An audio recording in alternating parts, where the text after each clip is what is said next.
Hello. Everyone's on time. I love it.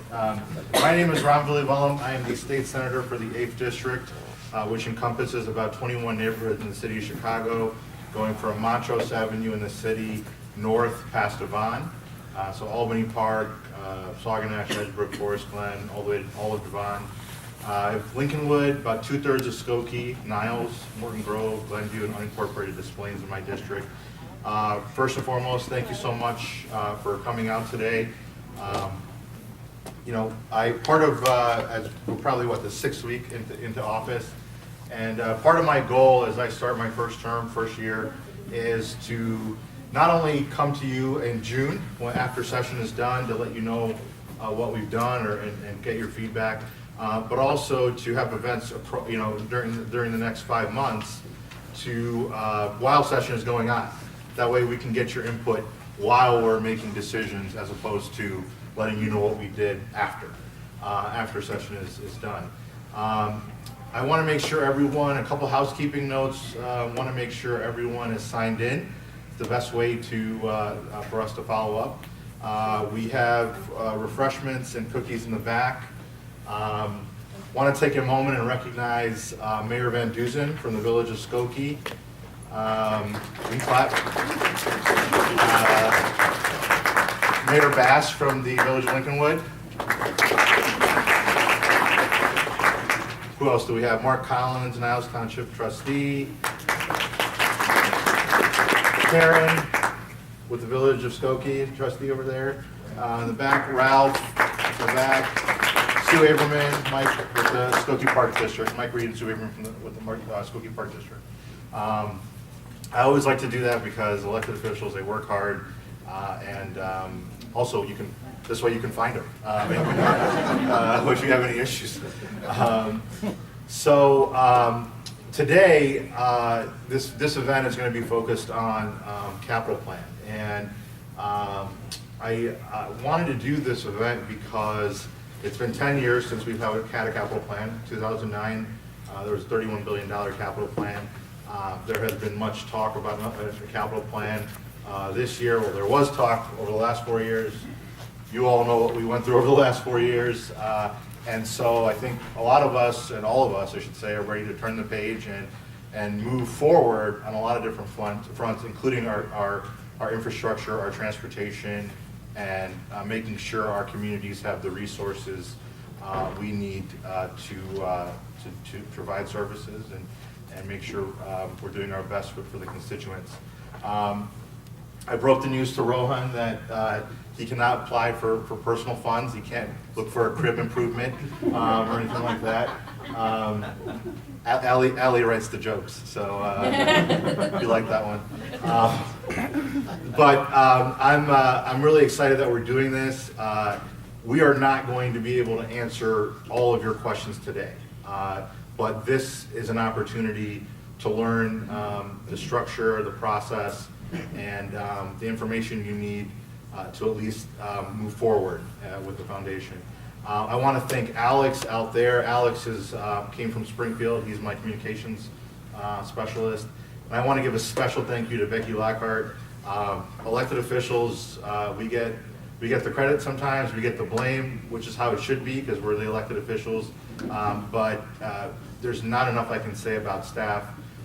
Becky Locker is the policy director for the Senate Democratic Caucus. She is well versed in so many different issues, and she came from Springfield to be here with us today and give this presentation. And I just want to thank her very much for that. And with that, did I miss anything? Okay. All right. Thank you so much. So with that, Becky, please take it away. Sure.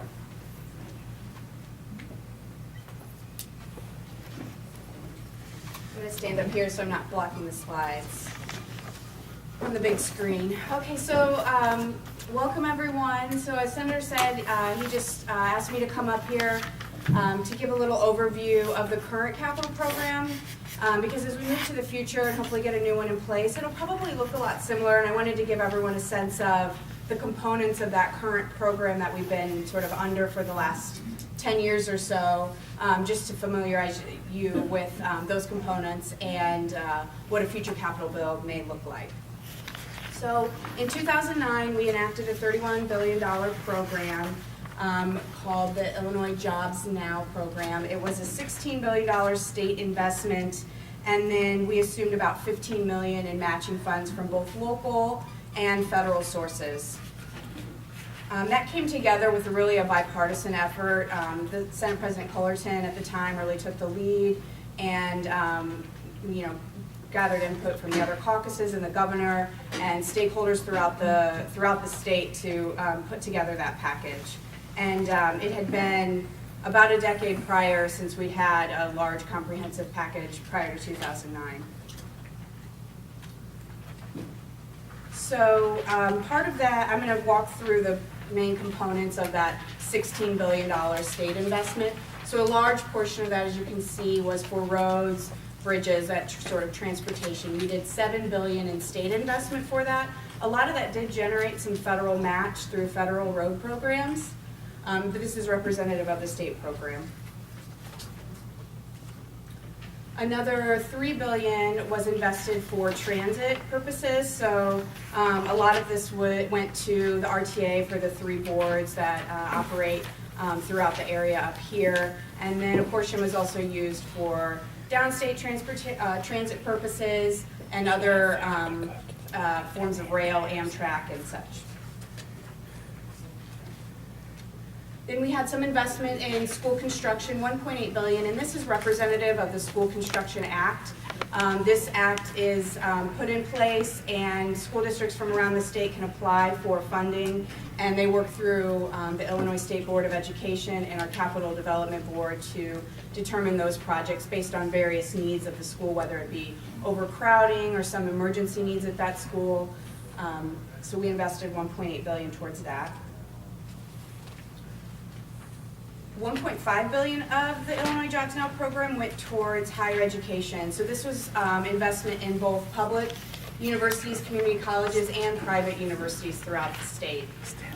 The public universities and community colleges do a lot with our community college board and our Board of Higher Ed to provide them with what their needs are, and some of that is for deferred maintenance. There was some investment that went towards updating to make some of the schools more ADA compliant.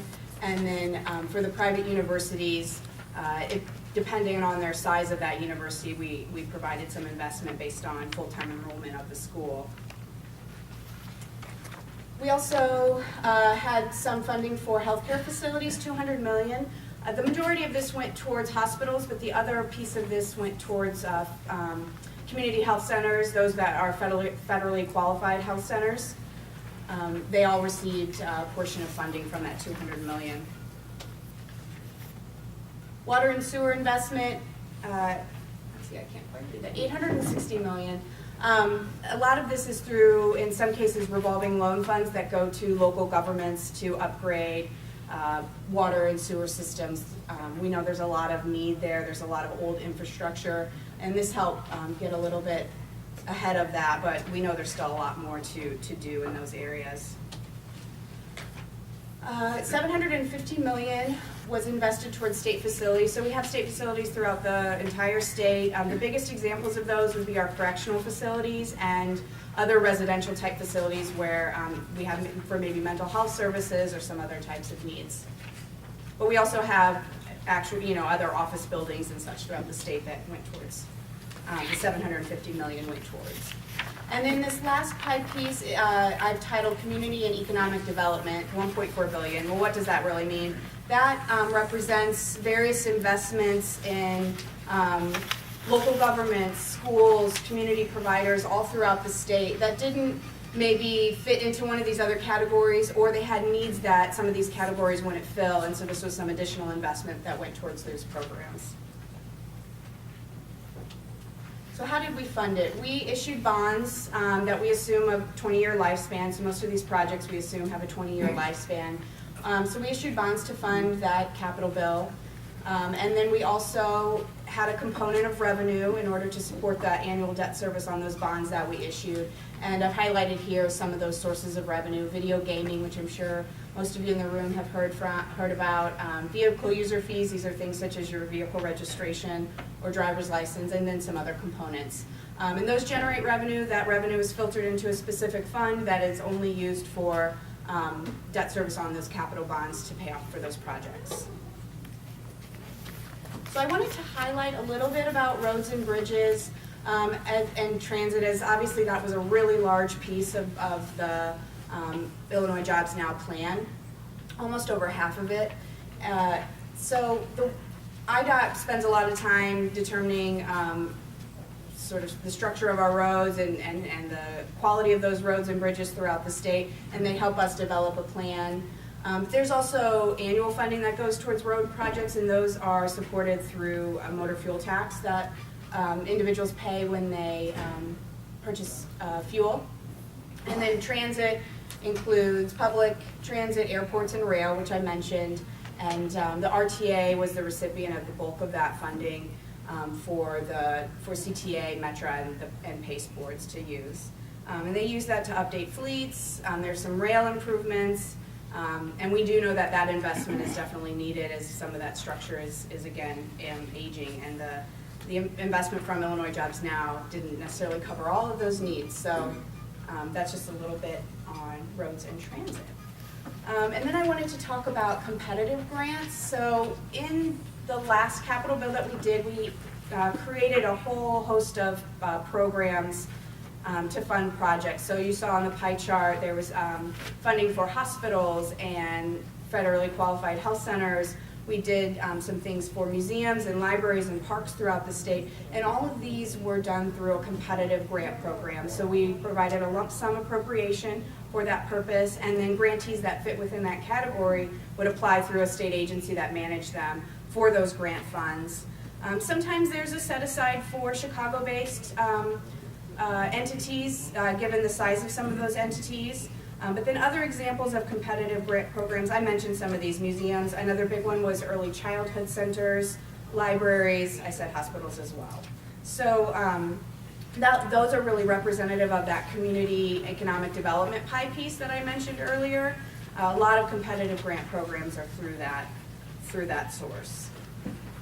We also have non-competitive grants, and what I mean by that is they tend to be designated for a specific purpose. So, for example, the Skokie Public Library, they may have applied for a competitive grant for the program, but they could have also received a direct line item appropriation in the bill. And that is, like I said, for specific entities, so there's no competitive grant process for those. And we really try to funnel as much as we can through a competitive process, but if we know maybe there's some additional needs out there, there's also an option for some direct grant items. And those often were focused towards both public and private schools.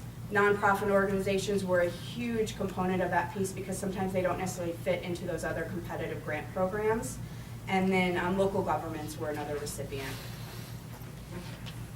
So that's really a sort of big picture of what the previous capital bill looked like. And like I said, I think as we move into the future, these will be a lot of the same components that we look to put into a new capital bill.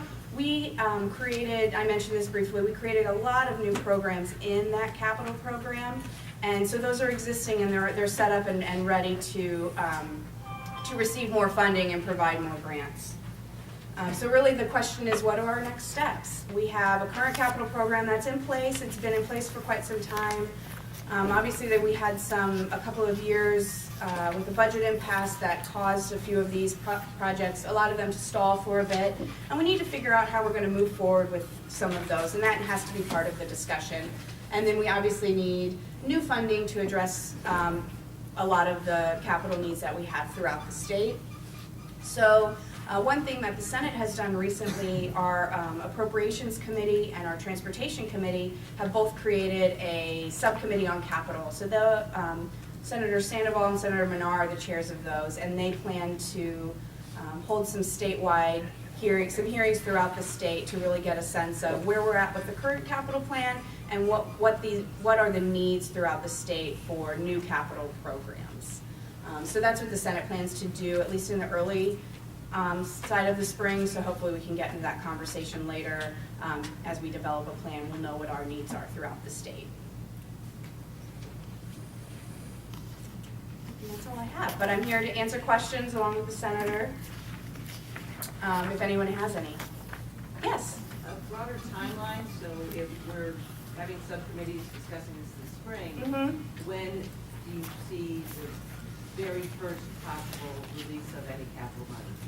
Okay, she asked about a broader timeline and the release of any capital funds. So if we were to work on a capital plan and get it passed and enacted before the end of this session, which would end in May, it would likely be for the next fiscal year. So that would start July 1. So as long as we have it in place by July 1 and signed into law, those state agencies appropriated the funding can sort of hit the ground running July 1 as we start fiscal year 20. So July 1 is when the competitive grant process would open up from those agencies? They wouldn't be writing checks July 1, right? No, that would start the process. Repeat the question. Oh, he asked if July 1 meant when money would go out the door or if it would open up the sort of process for either competitive grants or other grant application processes. And the money would not go out the door right on July 1. That would allow the agencies to kick off that process. So they would be able to open up those grant programs and put out RFPs that individual entities could apply for. I work for a special education cooperative in Okay. Niles Township, and in the past, the way it's defined by ISB in previous school construction grants, they went to school districts. Niles Township Special Ed is a school district, but because of some odd wording, co-ops, even though we're a school district and an LEA, we're exempt. So if we wanted to advocate to see how that could be changed, or if we could be considered, who would we contact? Would it be Ron, or would it be Senator Menard? I would, so her question was regarding specifically special ed co-op and how they fit within the school construction code. But I think it can be broader, applied more broadly to an entity that may not fit within a certain piece. The best way to advocate for your funding is really to reach out to your senator. Yeah, I know in my experience working on the last bill 10 years ago, a lot of members, senators received a lot of information from their districts, and they were really well prepared to know what the needs were when that time came to really determine what was in there. And it's really two avenues for your specific situation, is advocating for a potential change in that School Construction Act so you can access those funds, or maybe looking towards something that would be a less competitive nature, a line item grant, something like that. Because I don't think we're exempt, we're just not included. Sure. We're like in that little crack where you're not really in either piece. I understand, Thank you. yep. Anyone else? Yeah. Another question. The non-competitive grants, who is the person or entities that decide we're going to write in scope of the library in that? It really works out itself through the negotiation process. They tend to be administered by the Department of Commerce and Economic Opportunity, but it just occurs as part of the negotiation process, which I think it's really important to keep your state elected officials informed about what your needs are in your specific area. And for those of you that didn't hear the question, she was asking about how a non-competitive grant is determined. If there are still projects that have not yet been funded or completed from the last capital plan, do they have to be included in the new one, or do those get finished first before they move on to funding new projects? Okay. He asked about existing programs, existing grants in the capital program, and whether those would be included in something new. And I think that's part of the discussion, is how we move forward with a current program and those existing projects, and seeing some of those through so that they're not left out, and then so determining how we can do that and move forward with a new comprehensive program as well. So it really has to be part of that discussion. So it does expire, so to speak. Yeah, so they are appropriations, so they do expire annually. We've reappropriated them every year to keep them going, so as long as we continue to do that, they'll still be active. I had a question about competitive grants. Most of the bullet points seem to be, I'd say, maybe through state institutions or through state kind of places. Like the Early Childhood Center, for example, would that be only available to state institutions, or would that be something that's opened up to nonprofits, the private sector? Sure. So he's asking about competitive grants and whether they're opened up to entities outside of these sort of quasi-government entities like a school district. And the answer is, it would be, especially in that early childhood program. We saw that go to non-for-profits and for-profit entities, yeah. Mhm. Yeah. So for the non-competitive grants, nonprofit organizations, would religious organizations be included in that? Mhm. Okay, so he's asking about if a religious organization can be included as a non-for-profit. And the answer is yes. It can't, in my experience, we have provided funds for religious organizations, but they tend to, they need to be focused towards maybe a community center that organization operates, or a school or something like that. You know, they can't go towards the chapel or some other, Perfect. yeah. Thank you. Yes? How would we know which agency to work through for a competitive grant? I mean, for example, we're constructing a new domestic violence shelter.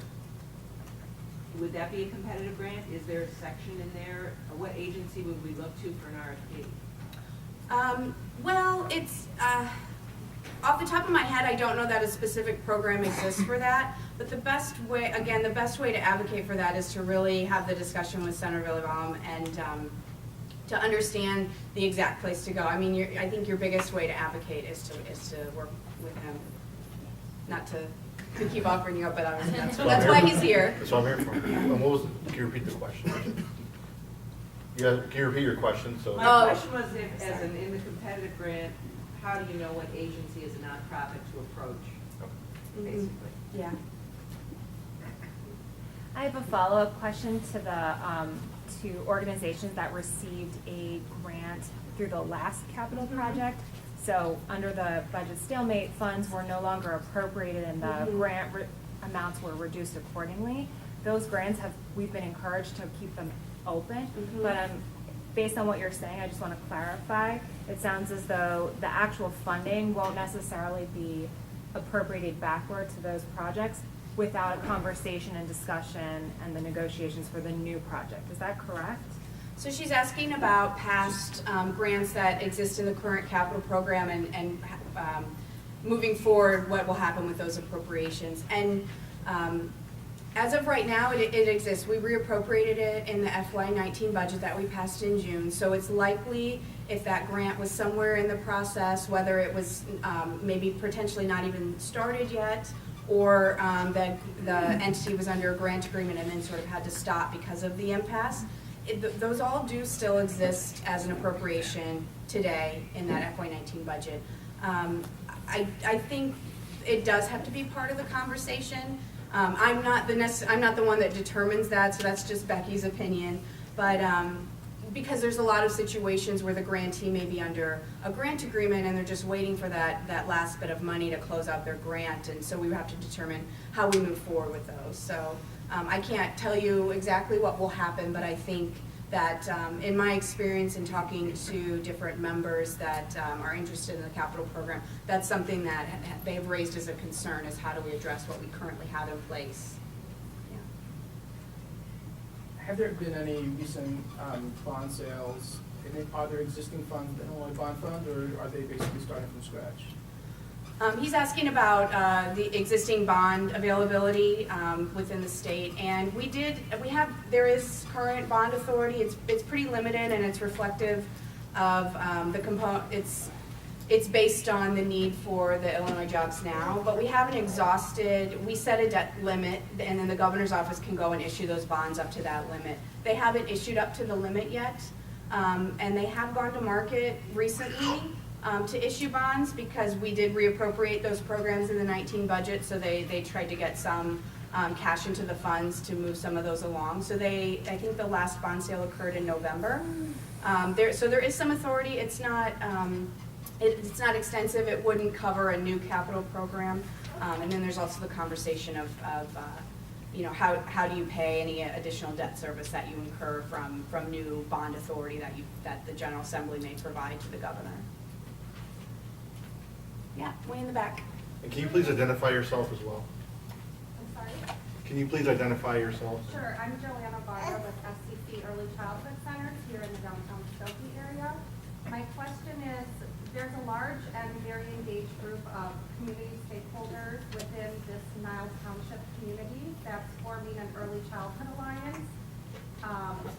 been looking for an opportunity to apply for some funding to develop sustainability. Would this be the type of program where we might have that opportunity? And if so, under kind of which bucket, maybe community and economic development, or? Okay, so she's asking specifically about early childhood funding. My question first back to you, would it be for operating expenses for that coalition or for facility needs? That hasn't been hashed out yet. Okay. We're working with the Partner Plan Act program right now to kind of identify what the governance and structure will look like. But we know that sustainability is the #1 question. Sure. So in terms of capital, it would have to go towards some sort of facility construction or upgrade of a current facility that you may be using, and you couldn't use it towards operating costs, paying personnel and things like that. But yeah, I mean, the early childhood program would be the best option in terms of if you determine that you have capital needs, and we, in a new capital plan, appropriate funding for that program, that would be the best route to first work through, yeah. The next steps, one of the bullet points, Ramson Benjamin with Florida City, identifying possible sources of revenue. Do you mean for the state to potentially identify revenue to do what? To be able to allocate more money in terms of these grants and programs, or? Well, when he's asking about revenue for capital, and so it's undetermined what that will be, but what it is used to do is to fund the annual debt service on the bonds that we issue. So when we passed that $31 billion program in 2009, we assumed $16 billion in state bonds that would be issued over time to support that program. So there was a revenue package that was associated with it that helped support that annual debt service. So it didn't generate sort of $16 billion in one fell swoop. It's continuing over time, but yeah.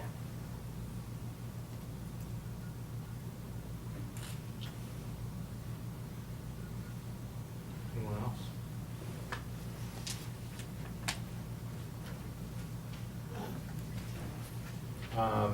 So just on that note, a couple things I would add is, one is I'm actually on this subcommittee, so I'm the vice chairman of transportation, and I'm actually on the subcommittee of appropriations and transportation that will be doing hearings across the state. I think our first hearing, Ally, is February 21st, I think, and it goes through April. So we're doing hearings in Chicago, Peoria, Rockford, Joliet, Decatur, across the state. And so, I'll be involved in those discussions, involved in those events. I encourage you all, these hearings are an opportunity to hear from you. I encourage you all to participate in the closest one to you all to hear, which would probably be Chicago. It's an opportunity for you all to give testimony on what you think this capital plan should include. I think it's important to hear that because that's exactly what we're trying to do. We're trying to get feedback. I think the second piece I would say is, we just touched on it briefly, is the revenue piece. I think part of these hearings we're going to have to talk about revenue. We have a crumbling transportation and infrastructure system. We've seen stories over the last week. We've all heard what happened on Lakeshore Drive. This is not a surprise to anyone, but in order to get the job done, we need revenue to do it. So I would ask, you have revenue ideas, please bring them up to these hearings. Please reach out to my office. But more than anything, I would say, I would just ask everyone to take a moment and think, we all have these resources that we're trying to bring back to our communities and our districts. And so when we talk about revenue on a weekly or day-to-day, I talk about it on a day-to-day basis. But if you talk about it with folks, be mindful of what we're trying to achieve. And I think that's the end goal here, is we're trying to raise revenue to fund, to change the fact that we have a C+ transportation infrastructure system, the fact that we need more community resources, and certainly after the last 4 years. So that's what I would ask in terms of the revenue conversation. Are there any other questions? Yeah. Thought of another one, sorry. Going back to that source of revenue. Will the census and the number of residents identified through the census in Illinois have a direct correlation to how much funding we obtain from the federal government? Yeah, that does have an impact. It has an impact in all areas, whether it's related to various assistive programs, and other, I'm not sure how much it plays into what we receive on the transportation side of things. I honestly, I don't know that answer. So that's something I'm gonna look into now that you bring it up. But it does definitely have an impact on how they determine how to fund states. At what So level. it's a great question. One of my personal goals is to try to figure out the federal funding piece. Illinois is a payee state. We're top 5 in dollars that go out to the federal government. We're 48 in receiving them back. I'm not a mathematician, but I don't think we should be number 48. We should be closer to 5. So my goal is to work with our members of Congress. Andrew from Congresswoman Jan Schakowsky, not to put it on you, Andrew. Hope you have a lot of cards. But Andrew from Congresswoman Jan Schakowsky's office is here, and we're all trying to find the different avenues to bring federal funding back, and so that's something that we want to work on in the near future and right now.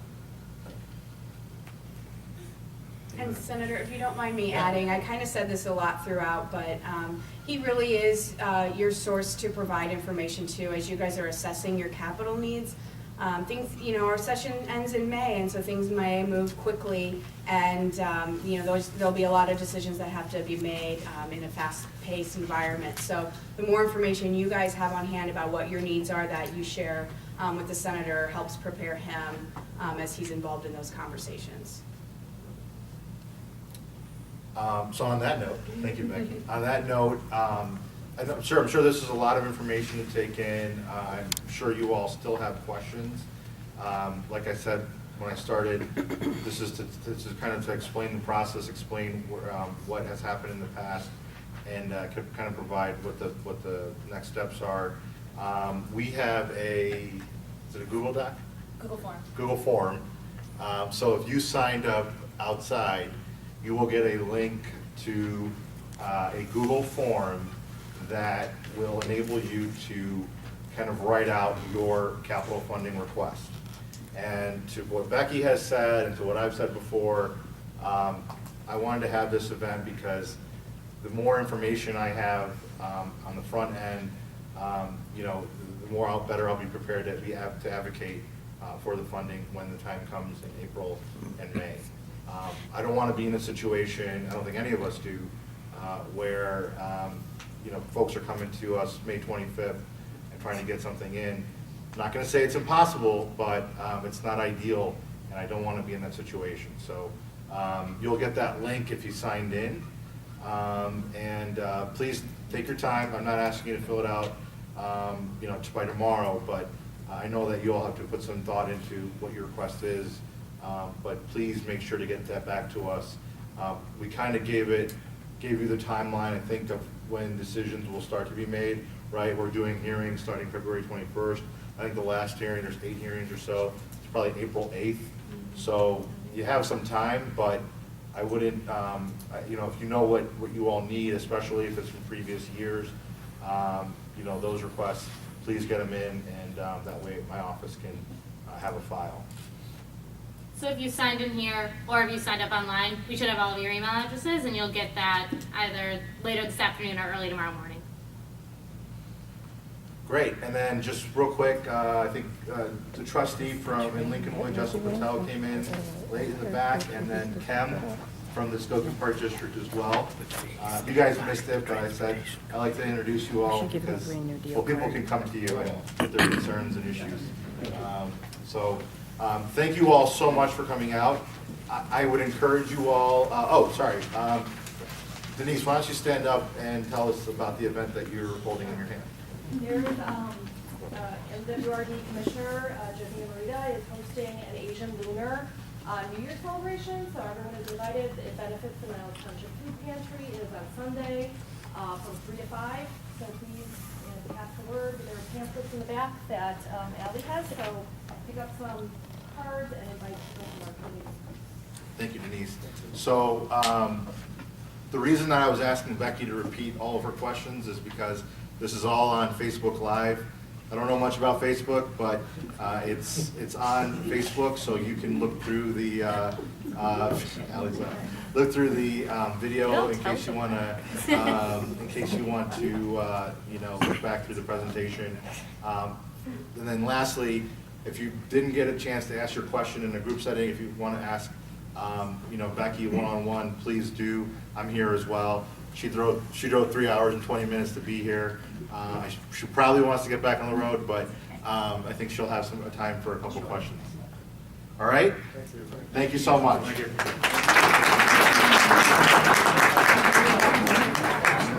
Yeah.